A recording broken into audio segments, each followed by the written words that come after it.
Hey everyone! Today I want to talk about La Strada from 1954 by Federico Fellini. This is the 31st episode of my 1000 favorite movie series, where I talk about the movies I love the most in a random order. One thing I enjoy seeing is directors evolving, going through different phases that can sometimes be wildly different from one another, and one of the most famous examples of this is that of Fellini. He's known to have basically two phases, the first one being in keeping with Italian neorealism, and the second being a much more wild, imaginative, and, in my humble opinion, kind of indulgent phase that consists of most of his movies. What people probably typically think of as being Fellini style or Fellini esque can mostly be attributed to the extravagant second phase, I think, but his early movies already contain plenty of his unique style and spirit, just in a more distilled form. La Strada is a perfect example of that. It's a road movie through post war Italy that has a strong fable like quality and affecting performances that make this probably Fellini's most emotional work. Firstly, it's difficult to say who the main character is.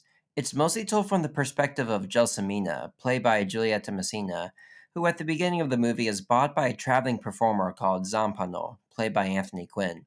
She's a bit slow, but she's very high spirited, kind, and easily amused, whereas Zampano is a straight up brute with lots of aggression and little patience. He makes her perform in his show, and the way he treats her can often be cruel, such as in the disturbing scene early in the movie where he tries to teach her to play the drum and introduce him. The scene starts like slapstick comedy, where he plays it once as an example, and when she plays it, she gets it wrong. He does it again, but again she plays it wrong, and this time funnily worse than the first. Then he grabs a stick this time and has her try again, and when she gets it wrong this time, he whips her with the stick. This is all with comedic music playing in the background, by the way, and indeed the slaps can be construed as funny in the tradition of slapstick. But by the end, when her face and body language look very beaten down and the camera zooms in, it ceases to be funny, and we realize what Zampano's cruelty can do to crush her spirit.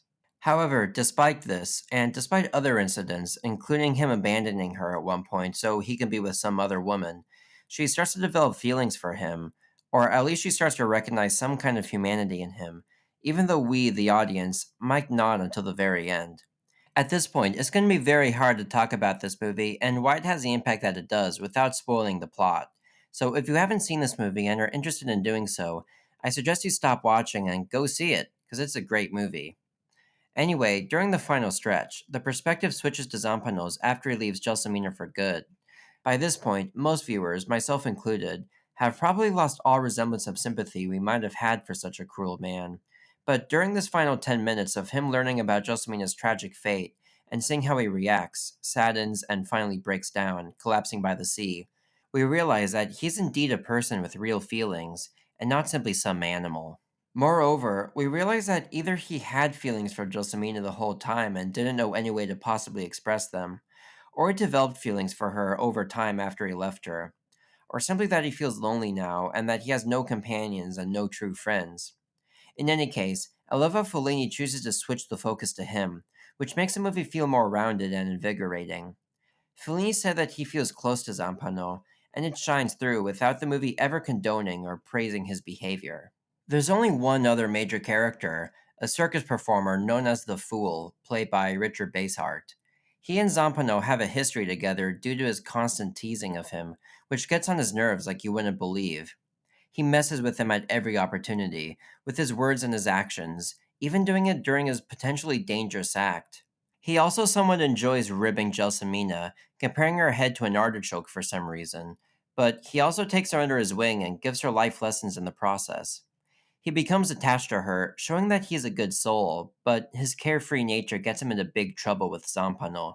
He says he can't help but tease him whenever he sees him, and it's this nature that will be his downfall.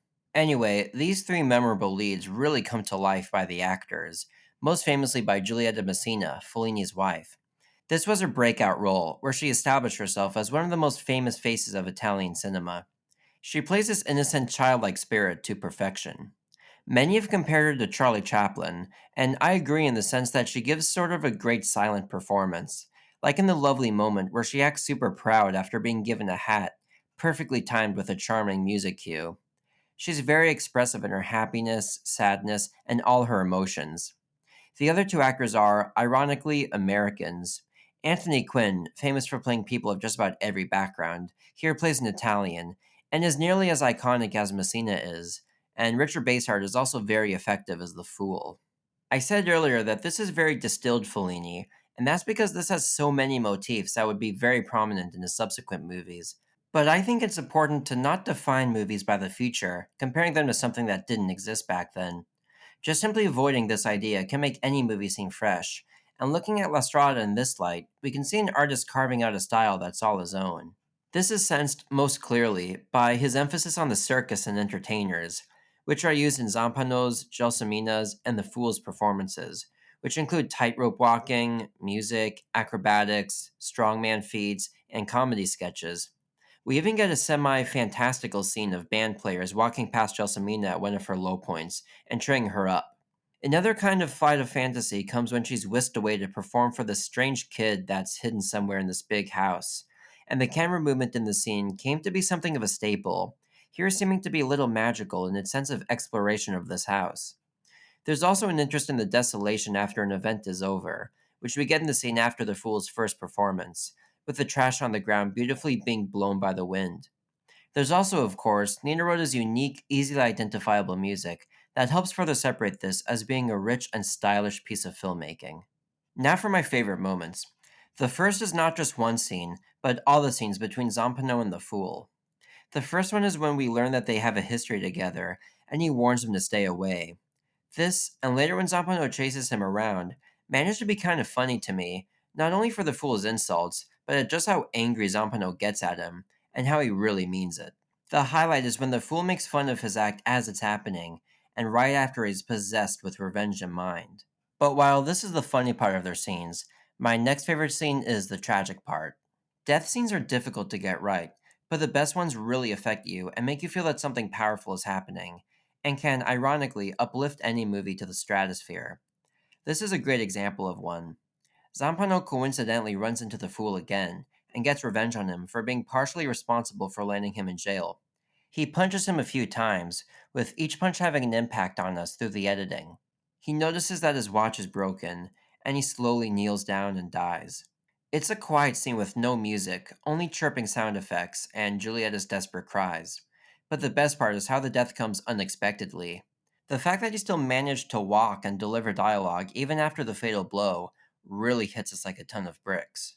Finally, another affecting scene is Zampano's final performance that we see of his act. This is after he has lost Gelsomina forever and is coping with it. We've seen him do this act many times by this point, so we already know what he says and does. It's always the same, but this time how he does it is very different. He's very sad this time and isn't enthusiastic at all. The reason why this is so affecting is because his life basically consists of this routine over and over again, and it appears that he realizes that something is truly lost because she's not there, and now all the joy that he once had has been sucked out. He can only appreciate Gelsomina now that she's gone, or at least that's my read of it. So, in the end, what I love about La Strada is that not only is it probably Fellini's most accessible movie, but it's also one of his best. Like a fable, it has very clearly drawn characters and a simple story, and the acting and filmmaking are so rich that it remains very fresh and entertaining today. It's truly the definition of a classic. It's one of my 1000 favorite movies. Thanks for watching my video. Goshouchou makoto ni arigatou gozaimasu. Have you seen La Strada? Let me know what you think in the comments. I think of all my favorite movies as my friends, and I think of my audience as friends too.